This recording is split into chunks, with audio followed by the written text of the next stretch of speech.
Assalamualaikum warahmatullahi wabarakatuh. Alhamdulillah wahdah wassalatu wassalamu ala Rasulillah. Allahumma shalli ala nabil hashimiyyi Muhammadin wa ala alihi wa sallim tasliman. Khususan Hadrah Syekh Ahmad ibn Athaillah Al-Iskandari bi wasilati Sayyidi Syekh Sahibul Wafat Jarifin radhiyallahu ta'ala anhuma. Al-Fatihah. Bismillahirrahmanirrahim. Alhamdulillah rabbil alamin. Arrahmanirrahim. Maliki yaumiddin. Iyyaka na'budu wa iyyaka nasta'in. Ihdinas siratal mustaqim. Shiratal ladzina an'amta 'alaihim ghairil maghdubi 'alaihim waladdallin. Amin. Bapak Ibu ikhwan akhwat saudara yang berbahagia, kita kembali melanjutkan kalam-kalam hikmah Syekh Ibnu Athaillah Al-Iskandari. Kali ini kita masuk ke hikmah yang ke-9 di mana beliau menghikmahkan tanawwu'at ajnasul a'mali litanawwu'i waridatil ahwal. Beragamnya jenis amalan disebabkan oleh beragamnya kondisi batin yang muncul. Bapak Ibu ikhwan akhwat saudara yang berbahagia, ini merupakan hikmah yang luar biasa. Saya kira bila orang hanya bertasawuf, tidak bertarekat, tidak memiliki syekh mursyid, saya kira akan sulit loh memahami hikmah beliau ini. Kenapa demikian? Karena kalam hikmah yang dihikmahkan oleh Syekh Ibnu Athaillah di sini berhubungan dengan peranan dari seorang syekh mursyid. Jadi ini sebetulnya kajian thariqah. Kenapa? Karena ada syekh mursyid di sini. Jadi kalau kita terjemahkan dengan lengkap, tanawwu'at ajnasul a'mal, beragamnya jenis amalan, jenis pekerjaan. Nah, ini maksudnya adalah amalan dan pekerjaan para murid. Litanawwu'i waridatil ahwal. Nah, itu disebabkan oleh perbedaan kondisi batin yang muncul. Jadi waridat itu dari kata waroda yaridu, artinya keluar, muncul. Al-ahwal jamak dari al-hal, artinya adalah kondisi batin. Jadi kondisi batin setiap murid itu tidak sama, dan perbedaan kondisi batin inilah yang menyebabkan adanya perbedaan amaliyah, perbedaan pekerjaan, perbedaan tugas di kalangan para murid. Di mana nanti peran dari Syekh Mursyid itu, beliau tempat bertanya. Ketika ditanya, lalu beliau melihat kondisi batin kita, waridatil ahwal. Lalu kemudian muncul perbedaan amalan dari masing-masing kita. Ada 10 orang yang bertanya ke beliau, akan ada 10 kondisi batin yang berbeda dan akan muncul perbedaan amalan dari masing-masing 10 orang tadi. Jadi di sini peran yang sangat penting dari seorang syekh mursyid itu adalah tempat bertanya. Nah, ini kan ada di dalam firman Allah, fas'alu ahla dzikri in kuntum la ta'lamun. Maka bertanyalah atau mintalah kepada ahli zikir, yaitu syekh mursyid, jika kalian tidak mengetahui. Jadi beliau tempat bertanya. Dan bagi kita ikhwan TGN, di pintu madrasah beliau pengarsa Abah Hanom itu kan ada tulisannya Maftahut Thariqah Al-Qadiriyah wan Naqsyabandiyah. Artinya tempat bertanya tarekat Qadiriyah Naqsyabandiyah.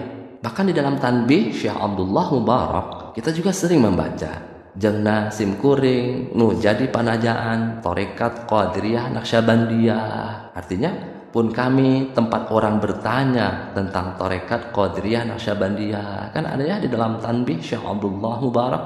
Jadi beliau Syekh Mursyid itu adalah seorang tempat bertanya. Fas'alu ahla dzikri in kuntum la ta'lamun. Bertanyalah kepada ahli zikir, kepada Syekh Mursyid, jika kalian tidak mengetahui. Dan ini lebih ditegaskan lagi oleh Syekh Amin Al-Qurdi di dalam kitabnya Tanwirul Qulub. Jadi Syekh Mursyid itu diibaratkan seperti dokter bagi batin kita, bagi ruh kita. Terutama di dalam upaya kita pembersihan batin, kita harus banyak-banyak bertanya ke beliau. Fa inna tazkiyatan nufusi kamu'alajatil abdan. Karena sesungguhnya penyembuhan batin itu seperti penyembuhan badan. Fakama la yajuzu lil marid isti'mal al-adwiyati illa binazrin tabibin hadikin li tajribatin fil mu'alajah. Sebagaimana tidak boleh seorang sakit menggunakan obat-obatan kecuali berdasarkan diagnosa, berdasarkan pemeriksaan dari seorang dokter spesialis yang berpengalaman. Kadzalika tazkiyatun nafsi, demikian juga dalam hal penyembuhan batin. La tatayasaru, tidak bisa dimudah-mudahkan, tidak bisa dianggap remeh, dianggap enteng. Illa binazri nabiyyin awwaliyyin li tajribatin fi hadha sya'ni, melainkan berdasarkan diagnosa, berdasarkan penglihatan, berdasarkan pemeriksaan oleh seorang nabi atau seorang syekh mursyid yang berpengalaman di dalam urusan penyembuhan batin itu. Nah, jadi seperti ke dokter ya Bapak Ibu, tempat bertanya kalau kita sedang sakit. Dok, saya kok nggak enak badan ya dok? Diperiksa nanti sama dokter, didiagnosa penyakit. nanti dikasih obat, dikasih tugas. Jangan makan gorengan, jangan makan tetelan, istirahat yang cukup, macam-macam. Nanti ada lagi pasien lagi yang datang, nanya lagi sama dokter, dokter saya sakit badan nih. Didiagnosa lagi, nanti lain lagi obatnya, lain lagi tugasnya. Nanti datang pasien lagi, bertanya lagi ke dokter, lain lagi obatnya, lain lagi tugasnya. Tanawu'u ajnasil a'mal litanawu'i waridatil ahwal. Perbedaan amalan itu disebabkan oleh perbedaan kondisi batin. Nah, kondisi yang sama ketika kita kepada Syekh Mursyid, karena beliau adalah dokter bagi batin kita, dokter bagi ruh kita. Jadi apabila kita dalami hikmah beliau ini, tanawwa'at ajnasul a'mal litanawwa'i waridatil ahwal. Nah, itu ada 3 peran Syekh Mursyid sebetulnya di sini. Yang pertama, beliau tempat bertanya. Yang kedua, beliau melihat kondisi batin kita. Diperiksa kondisi batin kita, apa waridatil ahwalnya, apa kondisi batin yang muncul. Maka kemudian diberikan tugas atau amalan yang sesuai dengan waridatil ahwal, kondisi batin yang muncul, yang dilihat oleh Syekh Mursyid tadi. Kan banyak sekali para murid yang bertanya ke beliau, Pangersa Abah Anom ketika beliau masih hidup ya Bapak Ibu. Banyak sekali orang yang bertanya masalah ekonomi, masalah kehidupan, masalah bisnis, masalah politik, masalah kemesraan juga, masalah perjodohan juga. Wah, macam-macam masalah. Sehingga masalah-masalah yang bersifat penting di dalam tarekat, yaitu permasalahan keimanan. Jadi setiap orang yang datang, mereka bertanya kepada Pangersa Abah Anom. Itu selalu jawabannya tidak sama. Pangersa, saya punya masalah ini nih. Lalu beliau melihat kondisi batin kita, melihat waridatil ahwal yang muncul. Lalu nanti beliau kasih amalan. Ente banyakin istighfar ya. Nanti murid lain tanya lagi, Abah saya ada masalah nih. Beliau lihat kondisi batin kita, melihat waridatil ahwal yang muncul. Nanti kasih amalan lagi. Kalau ente banyakin doa taubat Nabi Adam, ente banyakin sholawat Bani Hashim, ente menit taubat ya, macam-macam. Nah, kira-kira seperti itu ya Bapak Ibu. Ini hanya sekedar contoh ya.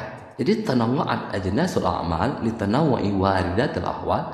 Berbedanya amalan kita sebagai para murid itu disebabkan oleh perbedaan waridatil ahwal, kondisi batin yang muncul. Yang ini dilihat oleh Syekh Mursyid, oleh dokter batin kita. Ya, termasuk tugas-tugas dari beliau yang khusus itu berdasarkan penglihatan pada waridatil ahwal, kondisi batin kita. Maka beda tugas. Kamu di kampus ngedosen misalnya. Kalau kamu jadi mubalik aja, kalau kamu jadi wakil talqin, kalau kamu jadi imam, kalau kamu jadi kaligrafer, kamu jadi qori, macam-macam.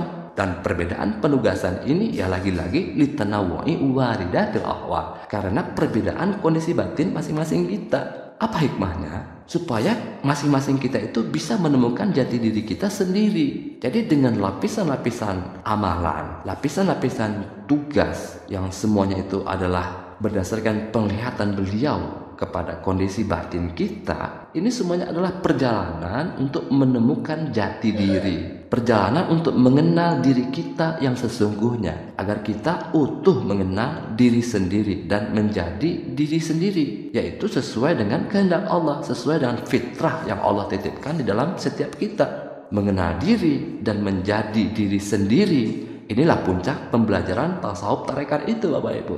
Kalau dia pedagang, semakin jadi sebagai seorang pedagang misalnya. Kalau dia seorang penulis, akan menjadi penulis yang handal. Kalau dia menjadi pemimpin, dia akan menjadi pemimpin yang handal. Dan setiap kita akan diarahkan untuk menemukan jati diri kita yang sesungguhnya. Jadi semua tugas-tugas itu adalah supaya kita menemukan jati diri kita. Tidak bisa kita paksakan semuanya harus jadi businessman, semuanya harus jadi pemimpin, semuanya harus jadi pengusaha. Tidak bisa, karena masing-masing diri kita sudah ada fitrahnya sendiri. Dan Syekh Mursyid membantu kita untuk menemukan jati diri kita yang sesungguhnya. Kenapa? Karena pada hakikatnya, dengan mengenal hakikat diri kita yang sesungguhnya, itulah sesungguhnya yang spiritual itu. Man arafa nafsahu faqad arafa rabbah. Siapa yang mengenal dirinya, pasti dia mengenal Rabbnya. Artinya dengan mengenal utuh dirinya sendiri dan menjadi diri sendiri, maka pada saat yang sama dia sebetulnya telah mengerti, memahami dan ma'rifat akan Allah. Baik, itu saja yang dapat kita pelajari pada kesempatan kali ini. Semoga ada hikmahnya untuk batin spiritual kita, khususan hadrati Syekh Ahmad Ibn Athaillah Al-Iskandari biwasilati Sayyidi Syekh Ahmad Sahibul Wafat Tajul Arifin radhiyallahu ta'ala anhuma. Al-Fatihah. Bismillahirrahmanirrahim. Alhamdulillahirabbil alamin. Arrahmanirrahim. Maliki yaumiddin. Iyyaka na'budu wa iyyaka nasta'in. Ihdinas siratal mustaqim. Shiratal ladzina an'amta 'alaihim ghairil maghdubi 'alaihim waladdallin. Amin. Allahumma shalli 'ala nabil hasyimiyyi Muhammadin wa 'ala alihi wa sallim tasliman. Allahumma shalli wa sallim wa barik 'alaihi. Wassalamualaikum warahmatullahi wabarakatuh.